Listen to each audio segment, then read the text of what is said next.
예, 이 시간에는요, 전도와 선교는 왜 이렇게 힘들고 어렵고 안 되는가, 이런 주제를 가지고 한번 이야기해 보도록 할게요. 예. 어, 제가 개인적으로 책 읽는 걸 되게 좋아합니다. 뭐 성경, 우리 기독교인들은 성경은 기본이죠. 그죠? 성경은 기본이고, 그 외에도 제가 뭐 여러 종류의 책들을 많이 읽는 걸 좋아했어요. 지금도 좋아하고. 근데 이제 제가 눈여겨서 좀 많이 옛날에 읽었던 거. 지금은 자서전 같은 종류는 쓱 보고, 그렇구나 하는데 절대 사진 않아요. 네, 근데 하지만 옛날에는 자서전 같은 거 많이 읽었어요. 뭐, 예를 들어가지고, 뭐, 축구선수, 빙상선수, 무용수, 정치, 비즈니스계, 세일즈맨, 그 다음에 뭐 유학생들 있잖아요. 뭐 유학생이라면 조기 유학 가가지고 자기가 얼마나 힘들고 애쓰고 고생해가지고 뭐 성공, 이런 얘기들. 뭐 물론 제가 이런 부분은 조금 제 이전에 만든 비디오에서 유튜브 클립 영상에서 이야기를 했습니다. 예. 처절한 실패와 고난이 왜 우리에게 축복인지 이런 것에 대해서 얘기를 했는데, 이런 것을 읽으면서 내린 결론은 뭐냐면 결국 그 사람들은 자기 자랑을 하죠. 내가 이만큼 되는데 얼마나 고난과 역경과 어려움을 딛고 이기고 승리했다. 뭐 이런 얘기를 하죠. 그죠? 근데 하지만 그들이 그런 능력과 자질과 재능과 노력이 있다 한들, 만약에 그분들이 태어난 곳이 소말리아나 쿠바나 이라크나 아프가니스탄이었으면 어땠을까요? 네. 아마 이만큼의 어떤 그런 성과를 낼 수 있었을까? 의문스러운 거죠. 하다못해 이분들이 태어난 곳이 북한이야. 예. 아마 지금의 모습 같은 그런 위치에서 자서전을 낼 만큼의 그런 상황은 안 되었을 거라는 거죠. 예를 들어가지고 쉽게 생각해보세요. 이렇게 얘기해보면 돼요. 박지성 선수 있잖아요. 박지성 선수가 얼마나 능력이 있습니까? 그리고 얼마나 자질이 훌륭하고 재능, 그리고 또 뭐 얼마나 죽도록 노력을 했을 거예요. 그죠? 근데 이런 것이 다 갖춰졌어도 만약에 박지성이 히딩크라는 사람을 못 만났으면은 대한민국의 여건과 환경에서 저만큼의 어떤 위치와 부를 일궜다. 그건 상상하기 어렵죠. 그죠? 그래서 이 자서전들을 읽어보면서 보면은 그래요. 그나마 이제 이런 요소를 좀 어느 정도 이해한 몇몇 사람들은 무언가 어떤 존재에 대한 감사와 겸손을 언급하더라고요. 감사와 겸손을 언급합니다. 네. 하지만 그게 예수님으로 연결되지는 않더라고요. 네. 어떤 존재에 대한 언급을 하고, 그리고 어떤 겸손함, 감사함이 있어요. 근데 예수님으로는 연결이 되진 않더라고요. 그리고 그나마 조금 괜찮은 사람들의 얘기예요. 안 그런 대부분의 사람들은 결국 자기 자랑으로 끝나죠.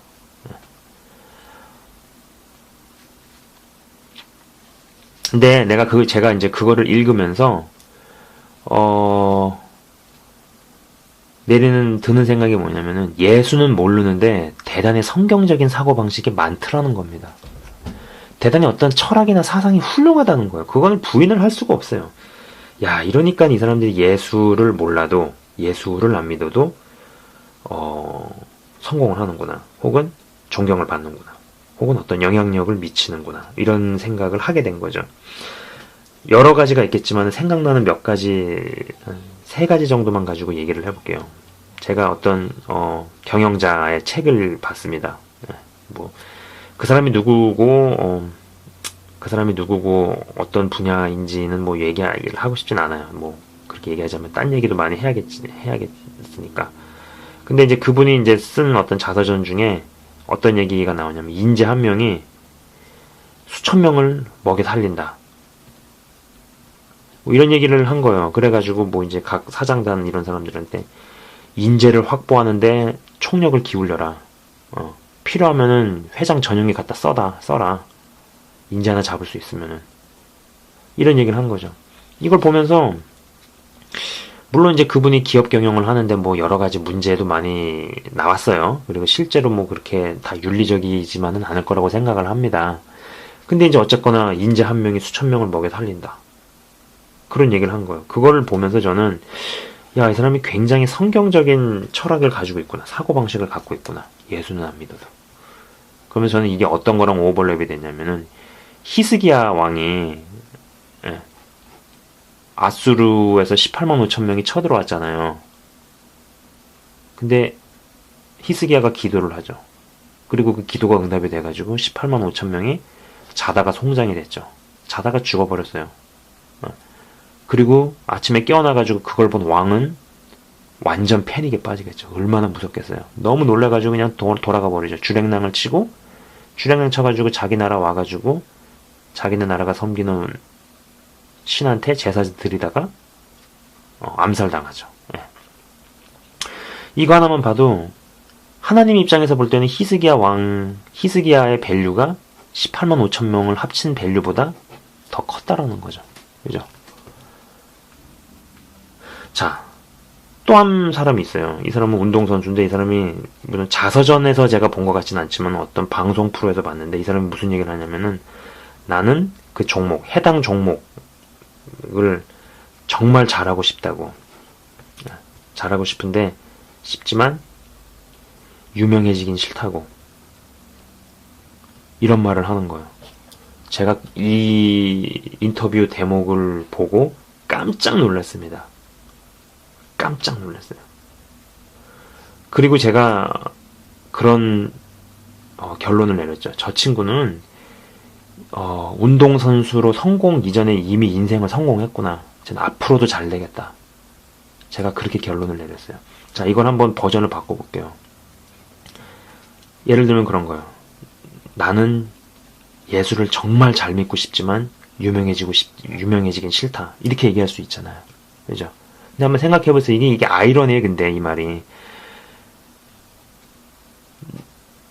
그 운동 종목을 잘하면은 유명해지죠. 그죠? 마찬가지예요. 내가 예수를 잘 믿으면은요, 예수님을 정말 잘 믿는 사람이 되면은 그 사람을 통해서 능력이 나타날까요? 나타나지 않을까요? 능력이 나타납니다. 어떤 식으로도 하나님께서 이 사람과 함께하고 있다는 것이 어떤 식으로도 나타나게 되어 있어요. 흔히 말하는 뭐 성경에 나와 있는 무슨 뭐 은사, 병 고치는 은사, 뭐 방언하고 예언하고 뭐 권능을 행하고 이런 거 말고도 성령께서 당신이 이 사람과 함께하고 계시다라는 거를 나타내는 방법이 얼마나 많겠어요. 그죠? 그리고 더 중요한 거는 그 주변의 사람이 그걸 몰라볼까요? 알아보게 되어 있어요. 예수님을 잘 믿으면 어떻게든 유명세가 생기게 되어 있겠죠. 그죠? 근데 재밌는 건 뭐냐면은 이 친구는 그 운동 종목을 그렇게 잘해가지고 유럽에서 이제 떴단 말이에요. 많이 알려졌단 말이에요. 그러면은 얼마나 유명세가 생기겠어요. 어딜 가도 다 알아보고 그리고 뭐 이제 놀러 가고 클럽을 가거나 하면은 많은 어떤 사람들이 붙겠죠. 그죠? 근데 그렇게 많이 가진 않는 거예요. 그런 곳을. 거의 안 가더라고요. 야, 그러면서 그 이제 감독이 이 선수에 대해서 언급하면서 장점들을 얘기를 하는데 큰 장점, 유명세를 제어할 줄 안다. 이런 얘기를 하는 거예요. 그리고 자기한테 공이 오지 않았을 때 움직임이 더 좋다. 이런 얘기를 하는 거예요. 제가 또 그 얘기를 들으면서 깜짝 놀란 거예요. 깜짝 놀란 거예요. 우리가 지금 많이 보고 있어요. 많은 유명하신 분들, 하나님께 귀하게 쓰임 받은 분들이 지금 추락하는 것을 많이 보죠. 그분들은 예수를 잘 믿었어요. 저는 그걸 인정을 합니다. 그런데 유명해지고 나서 유명세를 제어를 못한 거죠. 그래서 망하는 길로 가게 된 거죠. 야, 이 사람 제가 알기로는 이 운동선수는 불교 신자인 걸로 알고 있거든요. 불교 신자인데도 어떤 사상이나 철학이 예수님을 잘 믿었지만 유명세를 제어하지 못해가지고 망한 기독교인 그리스도 목사님들보다 훨씬 뛰어났던 거죠. 또 성경 말씀 중에 그런 말이 있잖아요. 내가 심지 않은 곳에서 거두는 줄 아느냐 악하고 게으른 종아. 이 자서전 쓴 사람들 보면요 엄청나게 부지런하더라고요. 씨를 엄청나게 뿌리는 거죠. 자 보십시오. 예수 믿는 우리 플러스 1점 더하기 말씀대로 못 살아요. 못 사. 마이너스 1. 이게 이제 붙는 거예요. 예수 안 믿는 그들, 불신자들. 마이너스 1점 플러스 말씀대로 3. 플러스 1. 결국은 0대 0이죠. 이래서 전도가 안 되는 거예요. 이래서 전도가 안 되는 겁니다. 자, 보세요. 근데 이런 시점에서 대부분 이제 전도를 해보겠다고 기껏 하는 소리가 그거예요. 예수 믿으면은 병 낫고 성공하고 축복받는다고. 그리고 우리가 그런 것을 보여줘서 믿지 않는 사람들한테 보여줘서 그들을 뭐 예수께로 교회로 이끌어야 한다. 이렇게 주장을 하시는 분들이 있더라고요. 근데 이게 그렇게 얘기하는 게 불신자들 입장에서는 별로 메리트가 안 되는 게 왜냐면은 아니 예수 믿고 성공하고 돈 벌고 출세하고 이런 사람들? 자기네 불신자들 그룹에도 그런 사람들은 많거든요. 그죠? 불신자들 부류에서도 뭐 굳이 성공하고 출세하고 돈 버는데 뭐 잘 되고 이런 사람 뭐 우리 부류에도 많은데 뭐. 게다가 조금 수준이 되는 불신자들한테 이런 얘기를 하면은요, 그 사람들은 어떻게 반응하냐면은 아니 나는 신은 안 믿지만 기독교가 그렇게 저급한 종교냐고. 완전 무시합니다. 진짜 정말 속된 말로 개무시합니다. 정말. 근데 더 중요한 게 뭐냐면은 전도를 하는 그런 사람들조차도 번영신학에 굉장히 오염된 거죠. 머릿속이. 오염된 그런 머릿속 프레임에서 그런 멘트가 나오는 거죠. 예수 믿으면 잘 되고 성공하고 축복받고 말이지 돈도 많이 벌고 그런다고.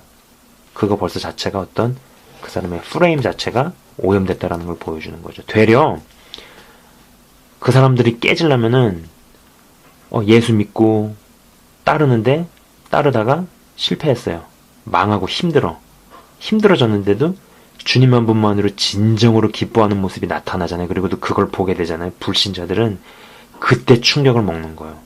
그들이 가지고 있는 철학과 내부 시스템이 완전히 망가지는 거죠. 그러면서 이렇게 생각을 하는 거예요. 쟤네들한테 뭐가 있긴 있는가 보다. 그죠? 그러면서 설령 예수를 안 믿더라도 절대 기독교인을 무시를 못합니다.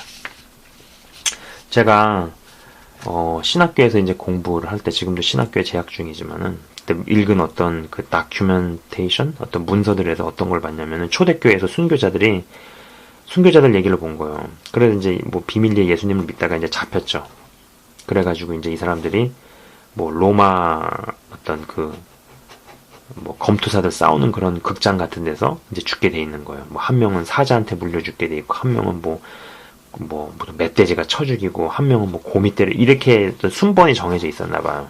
그래가지고 이제 순번을 정하려고 간수가 너네 이제 순번을 정하라고 그런 거예요. 그런데 이 사람들이 야 네가 먼저 죽어라 이런 게 아니라 내가 먼저 죽겠다고. 나는 예수님을 하루라도 빨리 1시간이라도 먼저 보고 싶으니까 하루라도 빨리 죽고 싶다고. 그래서 내가 먼저 죽겠다고. 그랬더니 A가 그러니까 B가 아니라고, 내가 먼저 죽겠다고. 아니요, C가 내가 먼저 가겠다고. 서로 이러고 있는 거예요. 근데 그게 진짜였다라는 거죠. 쇼가 아니고. 근데 그거를 옆에서 보고 있는 간수가 깨지는 거예요. 박살난 거예요. 얘네들이 뭐냐. 충격을 받은 거죠. 그래가지고 이제 그 형이 집행이 될 때 많은 수만 명의 그 콜로세움에서 있는 사람들은 뭐 멧돼지가 달려와가지고 사람을 받아서 죽이고, 뭐 사자가 물어 죽이고, 곰이 때려 죽이고 하면 보면서 막 엔터테인먼트를 했을 거 아니에요. 이게 오락이니까, 그 당시 오락이니까. 간수는 그걸 보면서 웃질 못하는 거예요. 쟤네들 안에 뭐가 있구나. 벌써 충격을 받은 거죠. 그러고 나서 이 간수가 기독교인이 되는 겁니다. 자, 이런 얘기를 한번 더 해볼게요. 전도가 이래서 힘든 거고, 이래서 안 되는 거고. 선교 쪽으로 얘기를 한번 해볼까요? 선교지? 우리가 믿는 하나님, 진리죠. 예수님.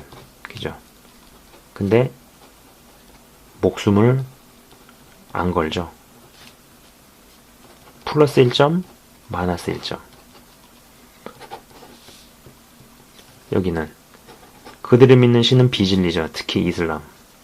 근데 얘네들은 목숨을 걸죠. 그러니까 자살테러, 폭탄테러 하잖아요. 비진리 마이너스 1 플러스 목숨 거니까 플러스 1. 0대 0이죠.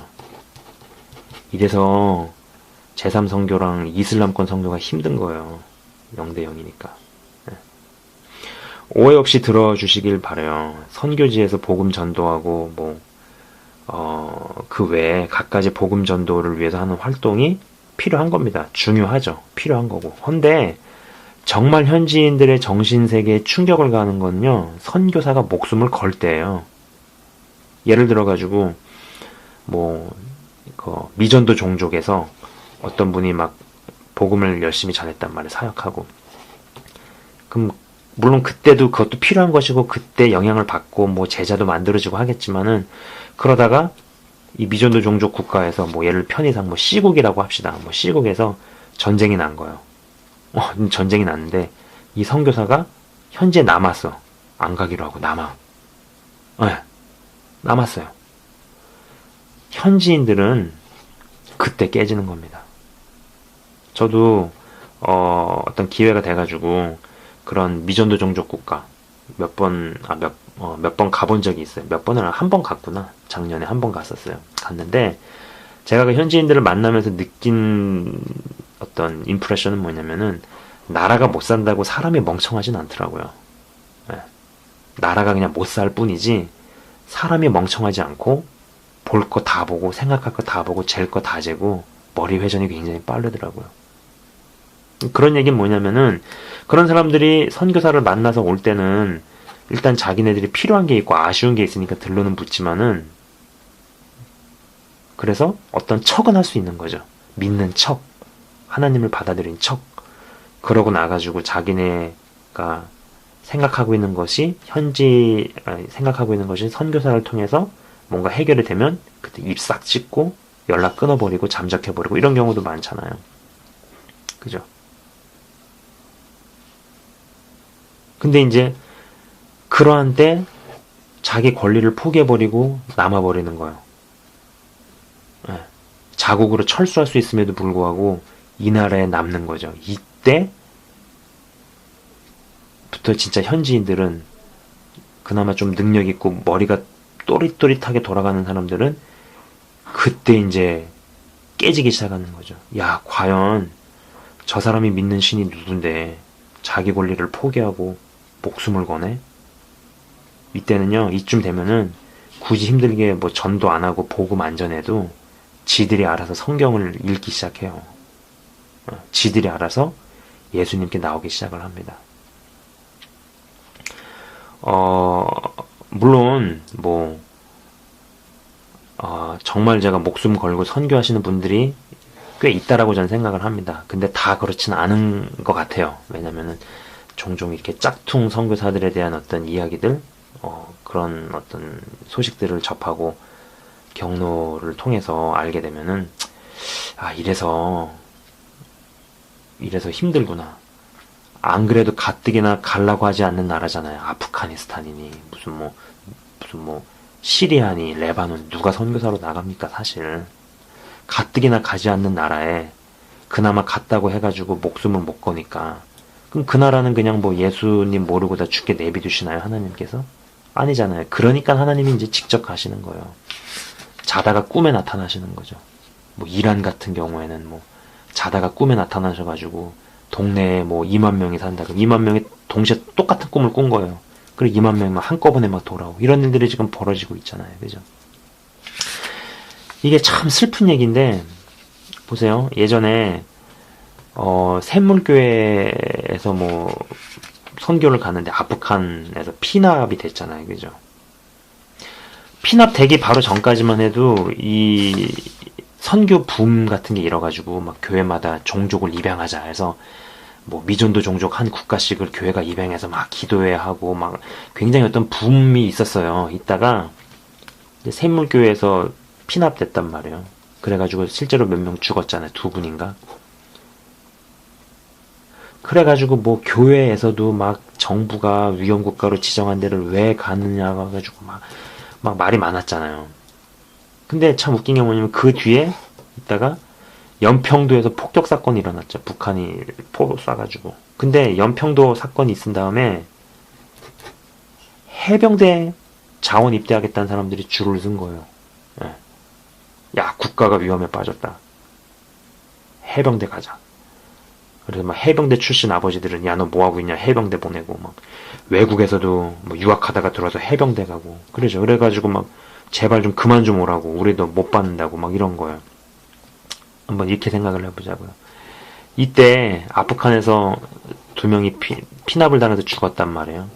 만약에 이때 막 한국의 교회에 막 청년부들이면 야, 지금 우리가 공부할 때냐? 선교 가자 해가지고 막 선교사 지원율이 막 높아지는 거죠. 막 서로 내가 아프간 가겠다고 막 지원을 했으면은 어땠을까요? 근데 그런 일이 안 일어났죠. 예. 이때 사실 우리 미천을 다 보여준 게 아닌가라는 생각을 해봅니다. 그때 바닥에 다 드러난 거예요. 만약에 목숨을 걸고 선교를 가는 사람들이 이때 막 불릴듯이 일어났으면은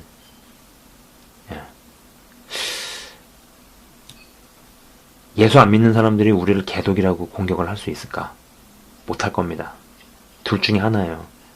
자기네들도 기독교인이 되든지 아니면 혹 기독교인이 안 되었어도 우리를 바라보는 시각은요. 존경심과 경외심이고요. 존경심과 경외심으로 우리를 바라봅니다. 두려움도 포함이 되겠죠. 적어도 우리를 개독이라고 욕을 절대 못하죠. 어떻게 무시를 하겠어요. 목숨을 걸었는데.